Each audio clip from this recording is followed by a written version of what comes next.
Oke, tahun berapa tadi maaf Kang? 2018 udah 3 kali loh saya. Nggak apa-apa, Sekali saya lagi pengen. nggak saya jawab nih. Alhamdulillah rezeki pas mulai COVID, meningkat ya. miskin lagi. Apakah ada niatan kembali menjadi kuli bangunan, Kang? Nah, berarti Kang Didi megang pipa dan segala macam dong. Oh iya. Tahu mana yang bagus, mana yang jelek. Yang bagus apa sih, Kang? Rucika. Mantap ya. Tidak pakai bahan.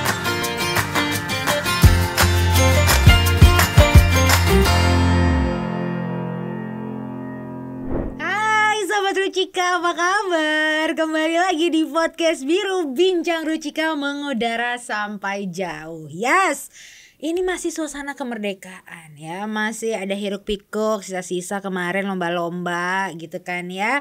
Dan sekarang aku mau ngobrol barengan sama sosok ini sosok apa? Halo, saya Didi, saya seorang komika. Kalian sedang menyaksikan podcast Biru. Hai Kang Didi. Halo. Wah, nih kalau Sobat Rucika sudah nge-subscribe YouTube ya Rucika, tahu konten-konten kita ada yang namanya jam pulang kerja. Ini mah udah pasti sering banget ya melihat. Karena Kang Didi kan salah satu partnernya Ines juga ya kan di jam pulang kerja. Nah sekarang Ines mau ajakin ngobrol Kang Didi. Ya.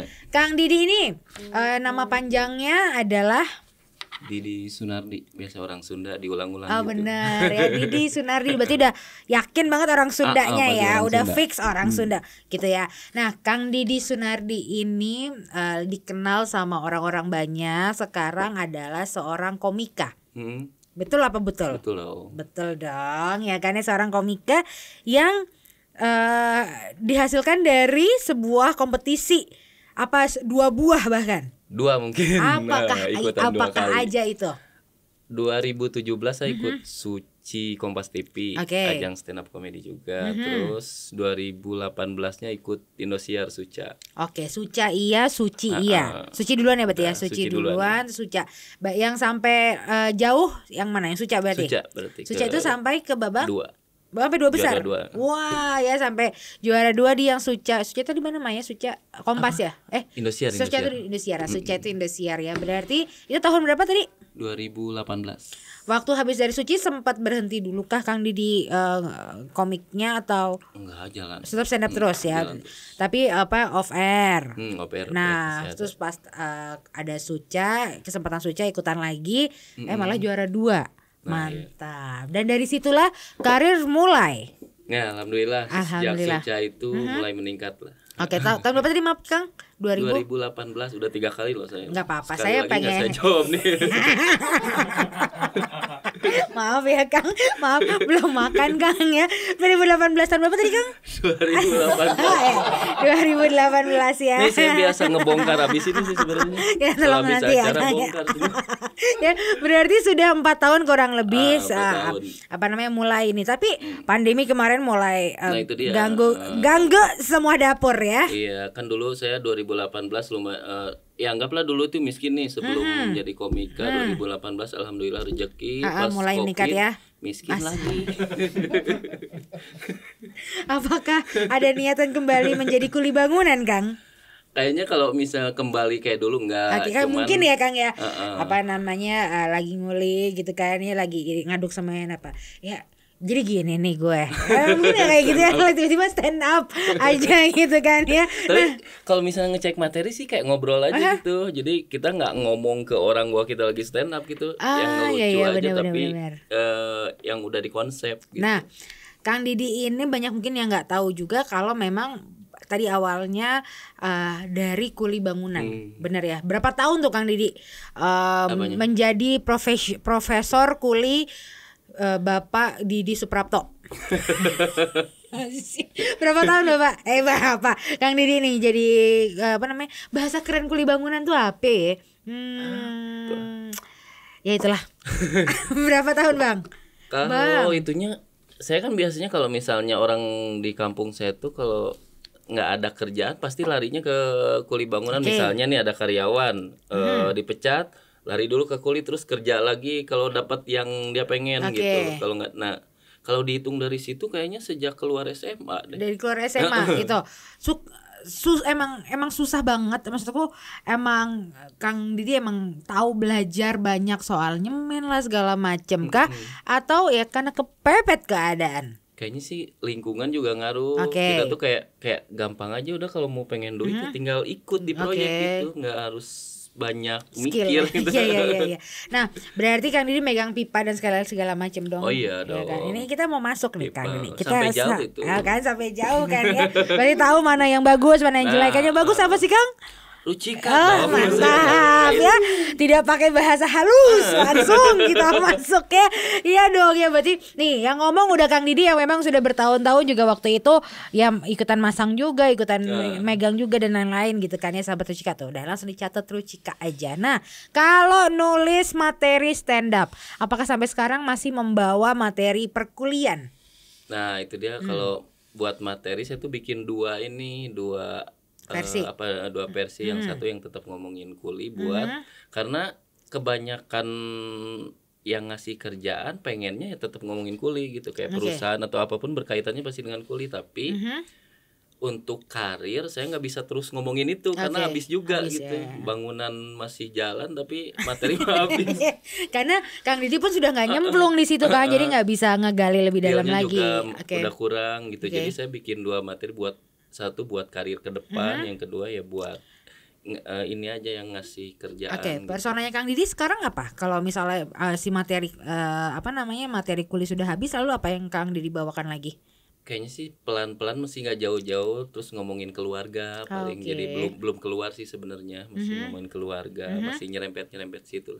Kemiskinan dikit-dikit masih ada gitu. Gak ada habisnya kayaknya itu ya. Kebutuhan terus aja gitu. Nah, kalau Kang Didi lagi mentok banget gitu, Kang nyari ide teh dari mana dapetnya biasanya? Dapat wangsit gitu dari mana? Nonton stand up sih kayaknya.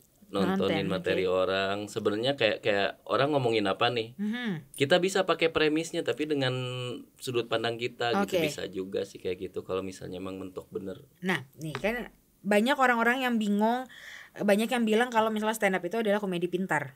Ya kan, komedi mikir wah kayak tadi harus diatur premisnya nih, nanti di tengah-tengah ada punchline-nya, nanti ada segala macam struktural banget lah kesannya gitu kan. Emang iya? Mungkin dulu ya dibilangnya komedi pintar, tapi setelah Kuli ikut stand up jadi komedi bodoh.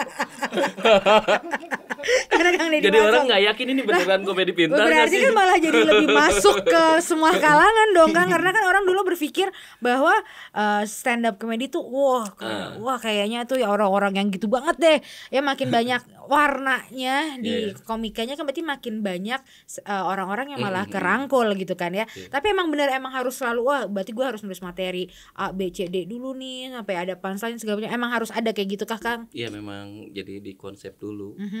Jadi mungkin disebut pintar tuh bukan pintar ya, karena memang dipikirin dulu komedinya. Kalau yang lain-lain kan cuman pengen fisik, tinggal gampang lah gitu kayak gitu. Nah stand up lebih ke kita ngeluarin opini. Terus opini itu harus lucu gitu sih. Mungkin dibilang pintar juga. Karena kayak gitu. Dan Kang Didi awal-awal kesulitan nggak untuk melakukan itu? Kan Kang Didi anak lapangan banget ya dong kan, anak lapangan banget ya, sebagai kuli bangunan siapapun lah anak lapangan yang langsung melakukan hal ya gitu kan. Nah ini harus nulis dulu. Ini apa kesulitan yang paling awal banget yang dirasain pas mulai stand up? Mungkin ke adaptasi komedinya sih, karena basic komedi nggak ada nih, tapi saya lebih ke suka nulisnya aja, lebih suka berceritanya aja. Nah di situ saya bikin cerita aja dulu, nanti ada teknik-tekniknya yang buat lari ke komedinya gitu paling. Nah, suka nulis, suka bercerita nih hal yang nggak sahabat Rucika tahu nih. Apa yang dulu Kang Didi tulis sebelum jadi komika? Dulu apa karena memang nggak fokus, paling nulis kegiatan aja apa yang terjadi, terus kadang dibicarain Dear Diary, saya punya cerita. Iya. Atau karangan-karangan nggak jelas lah pokoknya, kayak bikin puisi enggak? Dulu kan banyak ini novel kayak gitu. Suka kayak gitu. Bikin berapa lembar bisa bosen nggak jadi ya Kang ya. Ya saya juga ngerasain. Tapi nggak sampai jadi sih, emang iseng aja. Iya. Oke, bikin puisi juga nggak? Puisi ala-ala.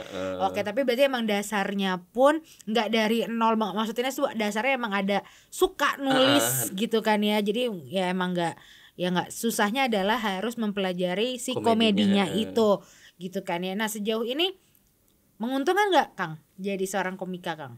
Oh, menguntungkan dong. Oke, karena banyak dong ya pasti sahabat Rucika juga banyak yang mulai, wah ini kayaknya jenis pekerjaan baru nih. Apakah di KTP udah seniman belum? Enggak, saya nggak ganti KTP, tetap kuli, takutnya miskin lagi.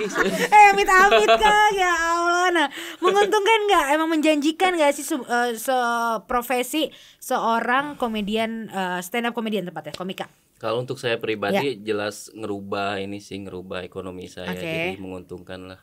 Mungkin buat orang yang pekerjaannya udah tinggi kayaknya biasa-biasa aja, sekedar hobi sih. Oke. Tapi kalau saya udah bisa jalan Bisa hidup merubah lah. gitu. Nah, ini nih aku kepikiran. Kayak Kang Didi mulai dari nol banget.